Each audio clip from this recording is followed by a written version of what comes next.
I am the Tofu Golem. Please enjoy the video. You start by switching the lock off directly. Locate the num-lk key or the numeric pad icon on the function row. Many Dells use Fn plus that key.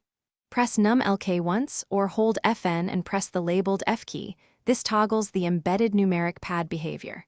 If your model lacks a dedicated key, open the on-screen keyboard, type OSC in Start, and click the num lock button to turn it off. Once done, verify typing on the right side keys produces letters, not numbers. Once you've tried the basic toggle, ensure Windows isn't forcing numeric input. Open Settings and disable mouse keys under Accessibility so the numeric pad won't control the pointer. This explains many accidental number lock behaviors. Use the on-screen keyboard again to confirm the numeric pad now types letters. If num lock keeps reappearing at sign-in, it's not a keyboard fault, but a startup setting. So the next step is to change the default num lock state in the BIOS or Windows power/boot configuration. To make the change permanent, reboot into BIOS or UEFI, typically F2 on Dell.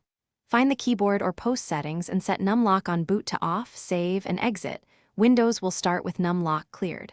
If the key still resets, update your keyboard driver and BIOS or try an external keyboard to isolate hardware. Make sure mouse keys is off and that no startup utility forces num lock. Troubleshooting tip: if nothing changes, install the latest BIOS and retry the BIOS setting. This resolves. Thanks for watching. Consider subscribing if we helped you today.